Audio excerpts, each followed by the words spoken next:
1920 WEMB Sports Radio. Yeah, never be worn again. Just ask Tom Chilton how that went. Hey, I'm Marky Billson, Tri-City Sports Now.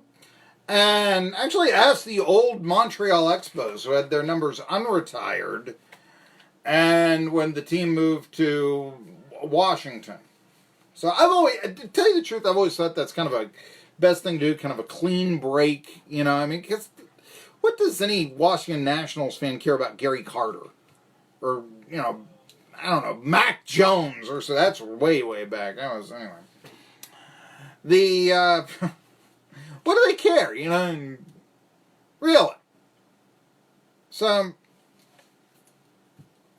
I mean, it's not them. Tim Raines isn't a national. Yeah, let's just get that. It's one of the things that always bothered me when the Dodgers, Los Angeles Dodgers, tried to honor Jackie Robinson. If the Mets are doing it, it's one thing.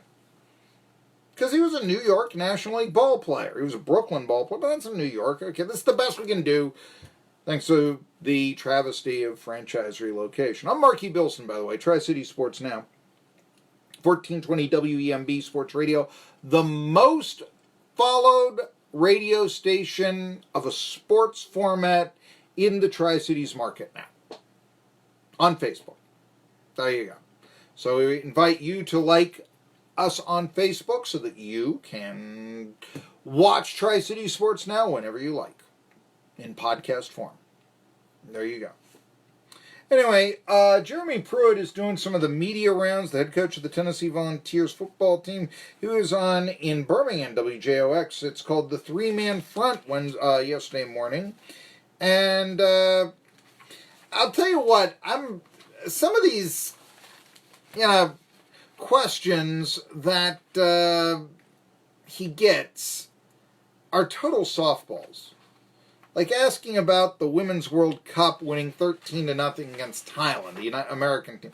We've got Hope Solo talking about that here in our next segment, by the way. But I mean, I don't know. What are you trying to get to? If you're going to run up the scores, we've already seen him put a 59-3 tally on ETSU. I think that, you know, we get the idea of what he would do. Now, of course, down in Birmingham, you remember Pruitt came from Alabama, where he was defensive coordinator there, and they asked if he had to dial back any of his aggressiveness as a head coach, and he says, no, you know, he says your cornerbacks will place limitations on your defense, as they did last year, but thankfully Goodrich coming back. He'll be a sophomore. If you want to play the right style of defense, you have to have an aggressive mindset. You have to put the opposing team kind of on their heels. I've always had the philosophy of let's get them before they get us. Does this mean that the Vols are going to blitz progressively more under Jeremy Pruitt? I'd like to see that if that's the case. What's the biggest difference, second year than first? Well, he knows the team. That can be big. People within our program who know the strengths, their weaknesses. That can be helpful. Obviously. So we'll see how that works out. I mean, obviously, as the team started to regress, but it does make you wonder a little bit. You had to learn what those strengths and weaknesses were as the season went on last year, and the Vols regressed. Certainly after the Auburn game. Kumar Rocker, Tracy Rocker, the assistant coach's son, throwing the no-hitter against Duke in the NCAA Super Regionals. First no-hitter in the history of the Super Regionals. He fanned 19 Blue Devils. And he's known him for a long time because Tracy Rocker and Jeremy Pruitt have coached together for a long time. And so they actually saw him pitch in high school. Question I still have is, if that's the case, how did Rocker wind up at Vanderbilt and not Tennessee? Yeah, I know. Vandy's got the better baseball program. And according to the All Sports Points Championships, the better men's athletic program. What do you think about that? That's what I talked about on Monday and a little bit on Tuesday with Asian House Voltok and Caleb Calhoun. Let's see here. The Vols are now getting a few players in California, and that is what he says, hey, the history of the program. We want to do that. Of course, I would think they might be a little bit better off with Florida than California, but remember this also. You got to really hate Florida if you're that player that everybody wants in Florida, and you go to Tennessee instead of Florida, Florida State, Miami, or Central Florida. I mean, let's face facts. I mean, you would have to really want to get away from home to leave your home state when you have those four programs bidding for you. I know. South Carolina, Georgia, they all, go after Florida players. You might think that, I want to get a little farther away from home. You'd try Georgia. They win more. And I know, and hey, I began the show talking about Kelly Ziegler, who went from Miami's Palmetto High to Tennessee in the 80s. But still, that would figure to be few and far between. Please, I know that somebody is going to fight. What about these Florida figures from where? Talking 2019 now. Think about it. You're probably not, at this era of Tennessee football, going to pluck away the great recruits out of Florida after a couple of losing seasons that you would have after, say, winning the national title in '98. What about Jim Chaney? What's he going to do? Interesting. He says, about Chaney, you learn to adapt, to put in new systems. Jim's done a fantastic job. He's done a really nice job within our staff. Okay, he's saying a lot, but not much. Guys are really on the same page. It's unique that Jim had never coached with any of the guys, but hit it off from a personality standpoint. Well, that's good. A belief in what we're trying to get done here. That's the thing. I will give my all for Tennessee. That maxim still holding true. And I think it's translated to the players. They've done a good job building relationships with our players, very personal. Tennessee would always do that. I mean, I can remember, covering a game and John Chavis with two of his players walking off, arm in arm, his arms around him and all that. There was a lot of political grandstanding, let's face it. If you're a defensive coordinator and you're walking with arm in arm, your defensive players talking to the media coming off the field after a victory. Come on, there's a little bit of that. By the way, mentioned that Tennessee is going to be down a lineman in Melvin McBride, although as a freshman, how much was he really going to play? Line really does figure to sink or swim with Trey Smith. Will he have those blood clots in his lungs or not? What's the skinny here, coach? Our medical staff did a fantastic job recognizing the situation, monitoring it through the year. Okay, again, saying a lot and saying nothing.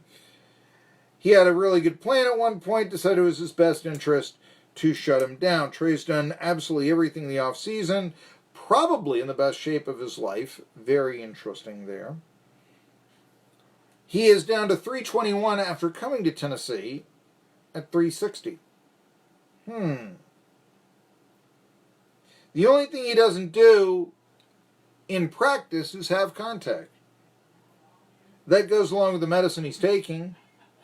Working hard along with his family and his doctors to create a plan, so hopefully one day he'll be able to resume playing at Tennessee. It does have a little bit of that old, Bear Bryant show type of comment in there.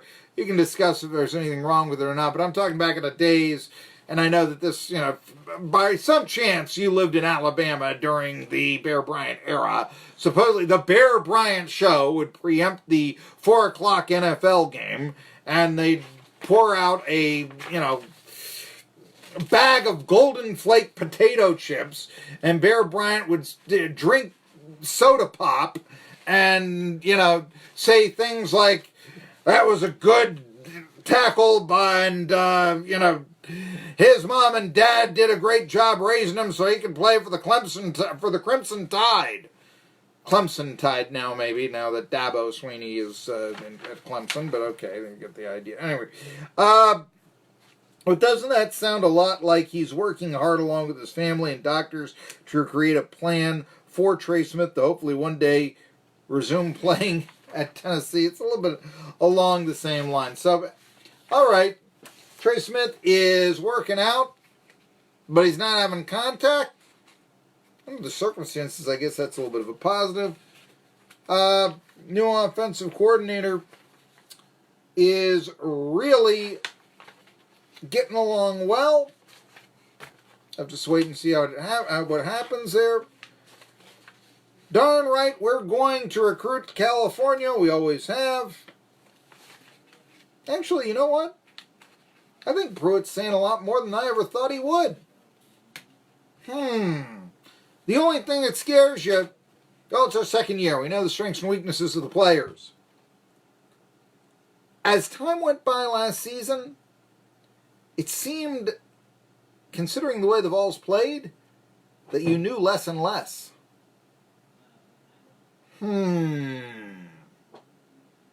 Not so good. All right, 6 suspects have been arrested in the shooting of David Ortiz, who's in Boston now getting secondary surgery in the hospitals in Boston.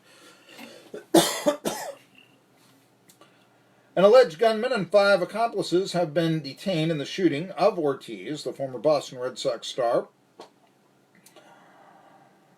And Dominican officials provided no information about why a group of young men would try to kill their country's most beloved sports hero. 4 other suspects were also being pursued in the shooting, which witnesses said was carried out by 2 men on a motorcycle, assisted by 2 other groups of people in cars. We've heard the stories, I don't know whether to believe them or not, that, a drug lord and a woman and who knows. What we do know is right now it's become very, very violent for Americans touring the Dominican Republic. Some have been murdered. Is Ortiz now, by being the former Red Sox slugger and a future Hall of Famer in all likelihood, Americanized? Is that the deal? Who knows?